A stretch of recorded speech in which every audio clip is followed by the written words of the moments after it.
Have you ever felt that strange ache in your chest, that inexplicable sense that you are seeing something the world refuses to acknowledge, as if you were walking through life with eyes wide open, while everyone around you moves with theirs gently closed? 3 summers ago, I met a woman sitting alone by a riverbank at dawn, her face turned toward the rising sun, and when I asked her what she was doing there so early, she whispered with tears streaming down her face, "I come here because this is the only place where I can see what is real, where I can feel the truth that the world keeps trying to bury under noise and distraction and endless performance." She told me that she had spent decades feeling crazy, feeling broken, feeling like there was something fundamentally wrong with her, because she could see the divine shimmering in a dewdrop, could feel the universe breathing in the silence between heartbeats, could sense the eternal presence pulsing through every living thing. And yet when she tried to share these perceptions, people looked at her with concern,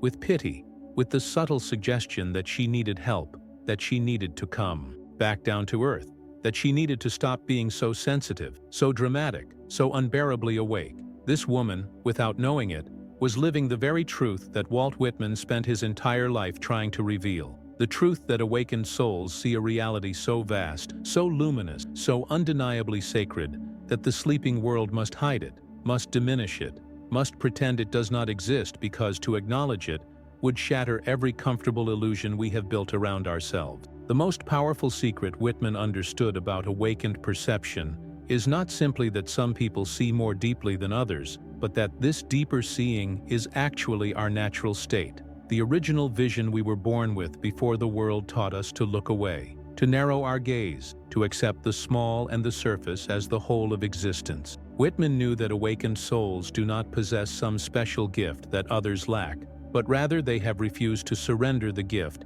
that every human being arrives with, the ability to perceive the infinite in the finite, to recognize the divine not as something distant and separate, but as the very substance of reality itself, breathing through every moment, every creature, every blade of grass pushing up through concrete. He understood that what awakened souls see is not a mystical vision reserved for saints and sages, but the simple, staggering truth of what is actually here, what has always been here, what will always be here, waiting patiently for us to stop looking away. Today I am going to share with you the most liberating vision Whitman ever articulated about awakened perception, about what those who truly see can perceive that the world works desperately to conceal, and how this consciousness can expand your soul so completely that you will never again be able to pretend that the surface of things is all there is. I am going to reveal to you why the world hides what awakened souls see, not out of malice, but out of fear, out of the terrifying recognition that if we all truly saw what is here, if we all truly felt the magnitude of existence, we would have to live entirely differently. We would have to love more fiercely, grieve more honestly, and surrender every small story we tell ourselves about who we are and what matters. This is not about becoming special or elevated or superior to others. This is about coming home to the vision you were born with, the perception that has been waiting underneath all your learned blindness, calling to you in moments of unexpected beauty, in flashes of profound connection, in that inexplicable ache that tells you there is so much more here than what the world admits. Whitman once stood in a crowded marketplace watching people rush past each other, their faces tight with worry, their bodies moving mechanically through the motions of buying and selling, and he saw something that stopped him completely, that made him stand still in the middle of all that frantic movement. He saw that every single person moving through that marketplace was carrying infinity inside them, that the woman selling apples had entire galaxies swirling in her cells, that the man counting coins had eternity flowing through his veins, that the child tugging on her mother's sleeve was made of the same substance as stars, as oceans, as the breath of the divine itself. And what struck him most powerfully was not just that he could see this truth, but that no one else seemed to notice, that they were all moving through their lives as if they were small and separate and temporary, as if they were just bodies performing tasks, just personalities playing roles, just isolated fragments trying desperately to matter in a meaningless universe. He realized in that moment that awakened souls see the actual nature of reality. They see that everything is holy, that separation is illusion, that the divine is not somewhere else but right here, right now, in the most ordinary moment, in the most overlooked details, in the very texture of existence itself. And he understood that the world hides this truth not because it is secret, but because it is too overwhelming, too demanding, too completely transformative to integrate into our small stories about success and failure, about worthiness and unworthiness, about who deserves love and who deserves judgment. What awakened souls see first and most fundamentally is that there is no separation between the sacred and the mundane, no division between spirit and matter, no boundary between the human and the divine. They see that the breath moving through your lungs right now is the same breath that moved through Whitman, through Buddha, through every saint and sinner who ever lived, that it is not your breath, but the breath, the singular respiration of existence itself, temporarily flowing through the particular instrument of your body. They see that when you look into another person's eyes, you are not seeing a separate being but another aperture through which the infinite is looking at itself, another expression of the one consciousness that animates all things, playing at being separate, playing at being individual, but never for even a moment actually divided from the whole. They see that every tree is not a thing growing in the world, but the world growing into the form of a tree, that every river is not water flowing through the earth, but the earth becoming liquid, becoming movement, becoming the journey from mountain to ocean. They see that birth is not a beginning, and death is not an ending, but both are movements within a vastness that neither begins nor ends, that what you call your life is not a separate event, but a wave in an infinite ocean, distinct in form, but never for a moment separate in substance. The world hides this perception because it threatens every structure we have built, every hierarchy we have constructed, every story about deserving and not deserving that allows some to have while others go without. If we truly saw that every human being is equally an expression of the divine, that the homeless person sleeping under the bridge carries the same infinite worth as the billionaire sleeping in a penthouse, that the prisoner and the judge are both the universe looking at itself through different circumstances, through different conditions, through different accumulations of causes that neither created nor controls, then how could we possibly maintain our systems of inequality, our structures of domination, our comfortable belief that some lives matter more than others? If we truly saw that the earth is not a resource to be exploited, but the very body of the sacred, that when we poison the rivers, we are poisoning our own blood, that when we clear-cut forests, we are cutting away our own capacity to breathe, then how could we continue to treat the world as if it were separate from ourselves, as if its destruction were not our own self-harm? The world hides what awakened souls see because this seeing demands a revolution not just in consciousness, but in how we live, in what we value, in how we treat each other and the earth and ourselves. Awakened souls see that suffering is not a punishment or a mistake, but a natural part of existence, as essential as joy, as necessary as love, as sacred in its own way as any moment of transcendence. They see that pain is not something to be avoided or denied or medicated into silence, but something to be felt fully, to be honored as the way life teaches us about impermanence, about compassion, about our shared vulnerability. They see that when you grieve, you are not broken but beautifully, achingly open, that your tears are not weakness but the soul's recognition of love's magnitude, of how much we can care, of how deeply we can feel the preciousness of what we have held and lost. They see that the world's constant pressure to be happy, to be positive, to maintain an appearance of having it all together is not wisdom but a kind of violence against our full humanity, a demand that we cut off half of our experience, that we reject the very feelings that connect us most deeply to each other and to life itself. They see that darkness is not the opposite of light but its necessary partner, that we grow not despite our struggles but through them, that the deepest wisdom comes not from avoiding pain but from walking through it with eyes open, with heart willing to break, with the courage to feel everything and to refuse to pretend that what hurts does not hurt. I want to ask you something now,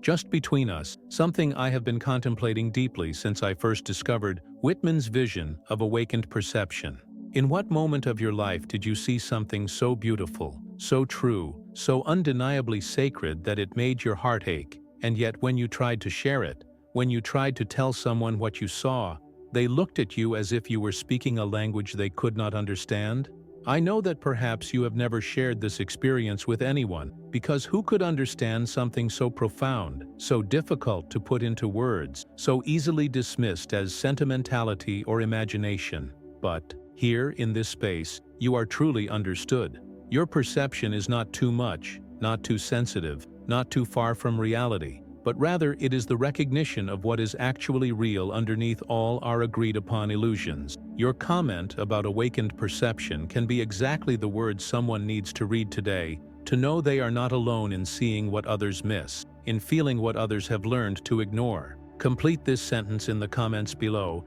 My communion with awakened perception has taught me that, and let your honest reflection illuminate the path for other seekers who, like you, carry the beautiful burden of seeing too clearly, of feeling too deeply, of refusing to pretend that the surface of things is all there is. If something in you feels called to share your journey with awakened vision, the comments below are a sacred space for your voice. If you prefer to simply reflect in silence, that too is a profound way to honor your seeing. There are different ways that awakened souls experience and express their deeper perception. Different flavors of seeing that all point toward the same underlying truth. Some awakened souls see primarily through feeling. They are the ones who walk into a room and immediately sense the emotional atmosphere, who can feel the unspoken pain in someone's cheerful facade, who are moved to tears by beauty that others walk past without noticing, who experience the world not as information to be processed, but as an ocean of feeling to be swum through, immersed in, sometimes nearly drowned by. These are the souls who the world calls too sensitive, who are told constantly to toughen up, to not take things so personally, to build thicker skin, when in truth their sensitivity is not weakness but a form of profound perception, an ability to feel the interconnectedness of all things through the heart's recognition of shared suffering, shared joy, shared existence. Then there are those who see through pattern and meaning, who perceive the deeper structures beneath surface events, who recognize synchronicities not as coincidences, but as the universe's way of communicating, of showing us that there is an intelligence woven through existence, a coherence that reveals itself to those who have learned to read its language. These souls see connections that others miss, find meaning in events that others dismiss as random, understand that everything is speaking to us if we know how to listen, that the universe is not silent but endlessly articulate for those with ears to hear. There are souls who see through direct perception of present, who experience reality not as a collection of separate objects, but as a unified field of awareness, who can sense the consciousness that animates all things, who know from direct experience that what we call emptiness is actually fullness, that what appears as space between things is actually the ground of being itself, alive and aware and present. These souls often find it hardest to speak of what they see, because it exists beyond language, beyond concepts, in a dimension of direct knowing that cannot be adequately translated into words, and yet they must try, must find some way to point toward the truth they have touched, even if their pointing inevitably falls short of the reality itself. But no matter which way awakened souls see, they all encounter the same fundamental challenges in a world that prefers to sleep. The first great challenge is loneliness, the profound isolation of seeing what others do not see, of caring about what others dismiss as unimportant, of feeling connected to a vastness that most people never acknowledge or even seek. This loneliness is not the simple loneliness of being physically alone, which can actually be quite peaceful for awakened souls, but the loneliness of being surrounded by people and yet feeling utterly unseen, utterly misunderstood, as if you are speaking from a different dimension that overlaps with theirs but never quite touches. It is the loneliness of watching people chase after things that you know will never satisfy them, of seeing them hurt each other out of fear and separation, while believing they are protecting themselves, of witnessing the world slowly destroying itself, while being told that you worry too much, that you should focus on your own life, that you cannot save everyone. This loneliness can become so heavy that many awakened souls begin to doubt their own perception, begin to wonder if perhaps they are the ones who are wrong, if perhaps they are just too negative, too idealistic, too disconnected from practical reality. And this doubt is one of the ways the sleeping world pulls us back, makes us question what we most clearly see, makes us wonder if perhaps we should just accept the surface of things and stop trying to point toward depths that others do not want to acknowledge. The second great challenge is the temptation to spiritual bypassing. The seductive belief that because you can see the divine in everything,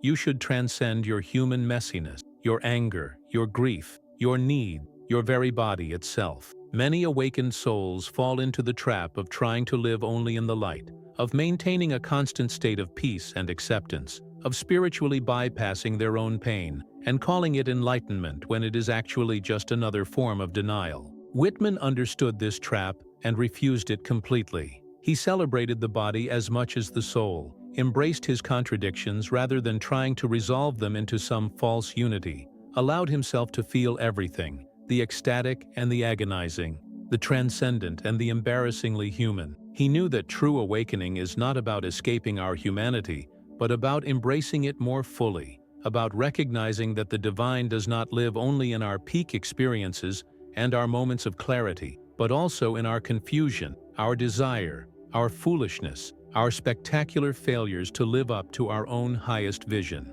The awakened soul does not transcend being human, but rather discovers that being human is itself divine, that there is no part of our experience that is not sacred, that even our darkest moments are movements within the infinite, expressions of consciousness exploring every possible form, every possible feeling, every possible way of being alive. The transformation that awakened souls undergo is not a single dramatic shift, but a gradual dismantling of the walls between self and world, between human and divine, between the life we thought we were supposed to live and the life that is actually living itself through us. This transformation often begins with a crisis, with a moment when everything we believed about ourselves and the world suddenly reveals itself as inadequate, as too small to contain the reality we are actually experiencing. It might be a loss so devastating that all our usual ways of making sense of life collapse, leaving us raw and open and unable to pretend anymore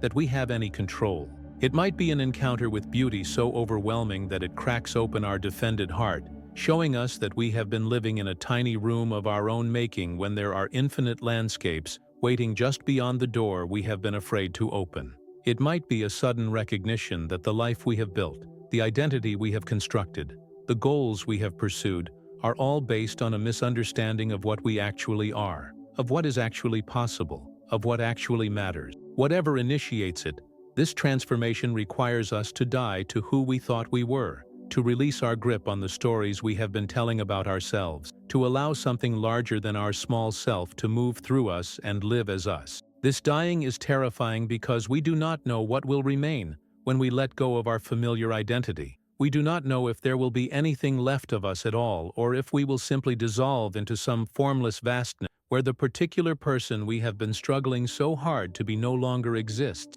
But what awakened souls discover is that this dying is not an ending, but a liberation, that what we lose is only the false self, the constructed identity, the mask we have been wearing for so long that we forgot it was not our actual face. What remains when we die to this false self is not nothing but everything, not absence, but presence, not the end of who we are, but the discovery of who we have always been underneath all our ideas about who we should be. We discover that we are not a small, separate self defending its territory against a hostile world, but an expression of the infinite temporarily experiencing itself as this particular person, in this particular body, living this particular life, but never for even a moment actually separate from the source that gives rise to all existence. This discovery does not make our individual life less important but infinitely more precious, because now we know that every moment is the universe becoming conscious of itself. Every breath is the infinite breathing.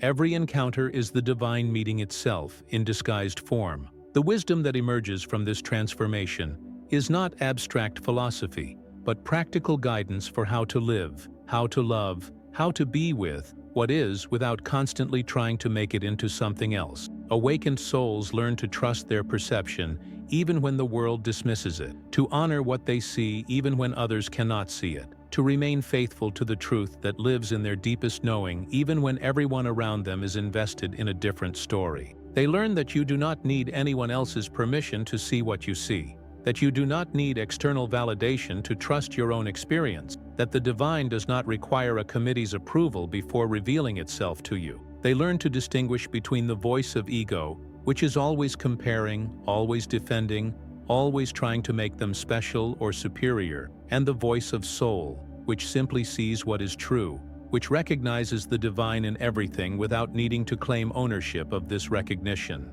They learn that spiritual awakening does not make you better than others, but rather reveals that there is no better or worse, that every being is the infinite expressing itself, that the most profound realization is not that you are special, but that everything is special, that the sacred is not rare but everywhere, not earned but given freely to all, not reserved for the worthy, but lavished indiscriminately on the entire creation. Awakened souls learn to live with paradox rather than trying to resolve it into neat categories and comfortable certainties. They learn that they can feel immense grief for the suffering in the world while simultaneously experiencing profound peace about the perfection of what is, that these two seemingly opposite states are not contradictory, but complementary, both true at different levels of understanding. They learn that they can work passionately for change while accepting fully what is, that action and acceptance are not opposites, but partners in the dance of conscious living.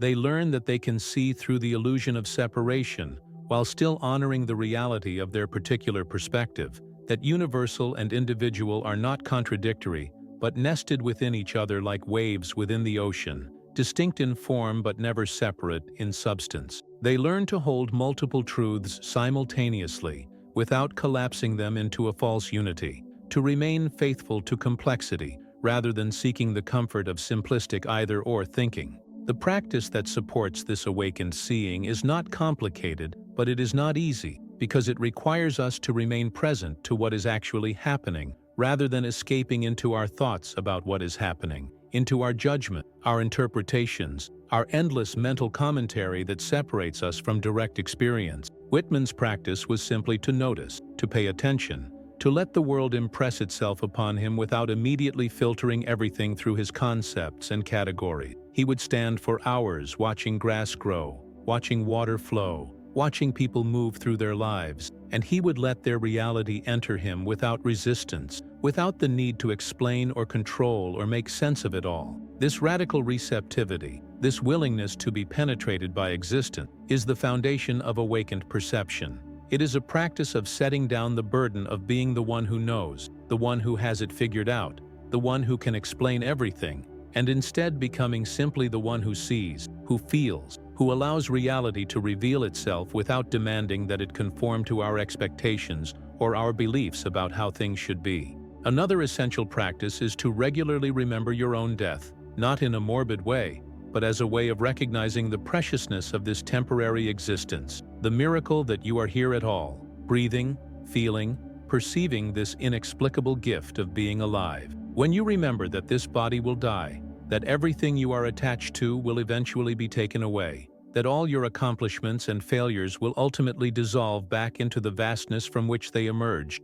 it becomes much harder to take your small self too seriously, much easier to appreciate the simple fact of existence itself. This remembrance of death is not meant to make life feel meaningless, but rather to reveal its true meaning, which has nothing to do with what you achieve or accumulate, and everything to do with how fully you show up, how deeply you feel, how completely you allow yourself to be here, really here, for the brief time you have been given. There are several traps that awakened souls must learn to avoid if they wish to remain faithful to their deepest seeing. The first trap is spiritual pride, the subtle belief that because you can see more deeply than others, you are somehow superior to them, more evolved, closer to truth, more deserving of respect and recognition. This trap is particularly seductive because it takes the very real perception of seeing things that others miss and twists it into a story about personal specialness, about being chosen, about being part of an elite group of awakened beings, while everyone else remains in darkness.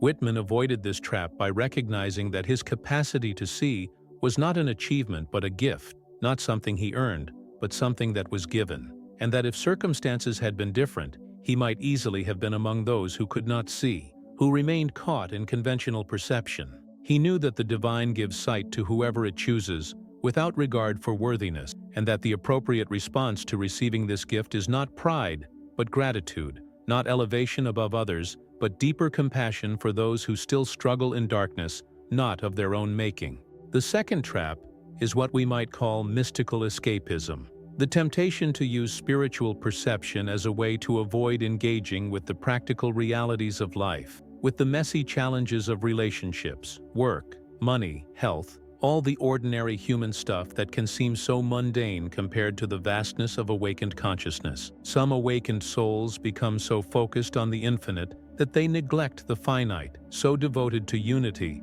that they abandon responsibility, so identified with their eternal nature that they ignore their temporal needs and obligations. But true awakening does not take you out of life. It takes you more deeply into it, not as an escape from the human condition, but as a fuller embrace of it in all its complexity. Whitman understood that the sacred is not somewhere else but right here in the sweat and struggle of ordinary existence, that you do not find the divine by transcending life, but by diving more completely into it, by allowing yourself to be touched by everything, changed by everything, broken open by everything until there is no longer any part of experience that you reject or deny or hold at arm's length. The third trap is impatience with those who cannot yet see what you see, frustration with the sleeping world, anger at people for their blindness, their smallness, their refusal to wake up. This trap emerges from a genuine pain at watching people suffer unnecessarily, at seeing them create misery for themselves and others out of ignorance and fear,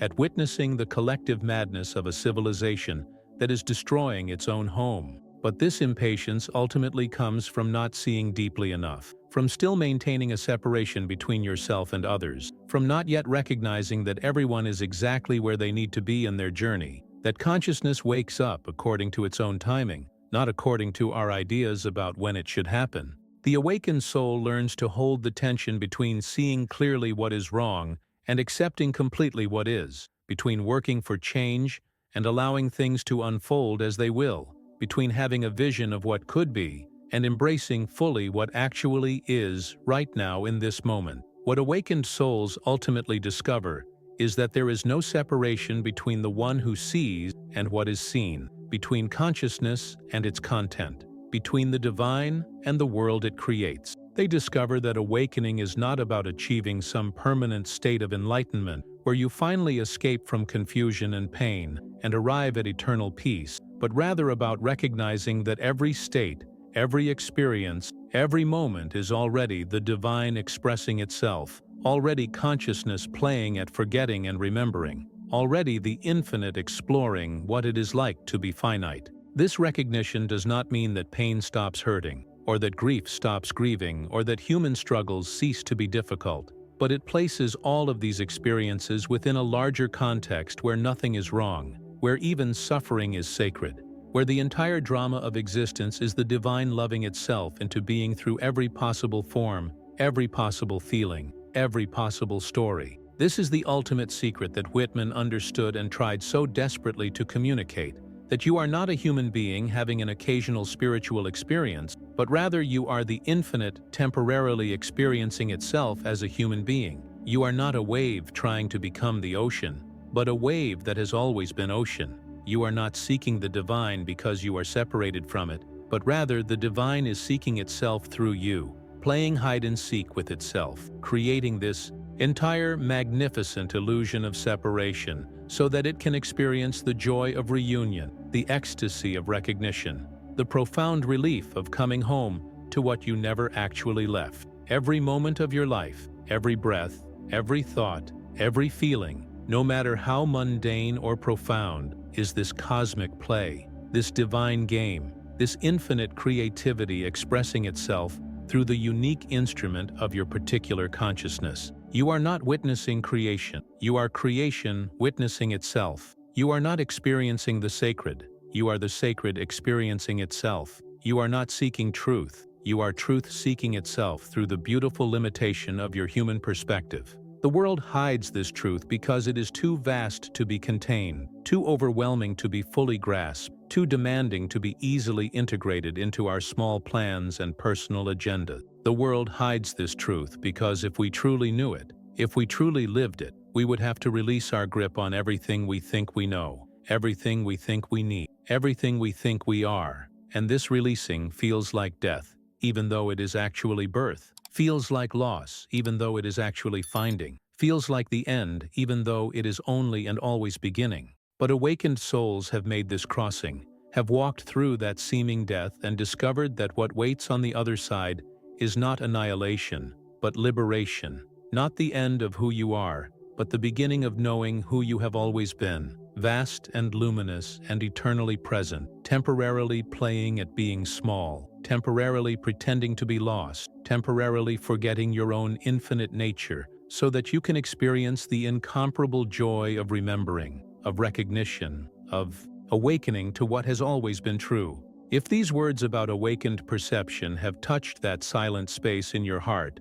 that has been waiting so long for recognition, if something in what I have shared resonates with what you have always known but perhaps never had language for, if you feel less alone now in your seeing, less crazy in your sensitivity, less wrong in your refusal to accept the surface of things as the whole of reality, then I invite you to subscribe to this channel and press the like button if this message spoke to your soul. I offer this invitation not as someone who has all the answers or who has somehow arrived at some final destination, but as a fellow traveler on this path, as someone who, like you, is learning each day to see more clearly, to feel more deeply, to remain faithful to the vision that lives in the heart, even when the world says it is not real. When you subscribe, you join a community of awakened souls who understand that true spirituality is not about escaping life, but about embracing it more fully, not about transcending our humanity, but about discovering that our humanity itself is divine. You will receive weekly reflections inspired by Whitman's timeless wisdom about awakened consciousness, about living with an open heart in a world that encourages protection, about seeing the sacred in the ordinary, about honoring your deepest perception even when others cannot see what you see. This is not just a YouTube channel, but a gathering place for those who refuse to look away, who insist on feeling everything, who have chosen to remain awake even though sleeping would be so much easier. By subscribing, you are saying yes to your own awakening, yes to your capacity to see what others miss, yes to the magnificent and sometimes terrifying journey of allowing yourself to be fully alive, fully present, fully here in all your beautiful, broken, eternally divine humanity. I am grateful that our paths have crossed in this mysterious way, that we have found each other in this vast digital ocean, that we can support each other in staying true to the vision that calls us beyond the world's small stories about what matters and what is real. So if you feel moved to continue this exploration together, click that subscribe button and let us walk this path of awakened consciousness side by side, seeing for each other what we sometimes cannot see for ourselves, reminding each other of the truth we sometimes forget, celebrating together the incredible gift of being alive and awake in this beautiful, heartbreaking, utterly sacred world.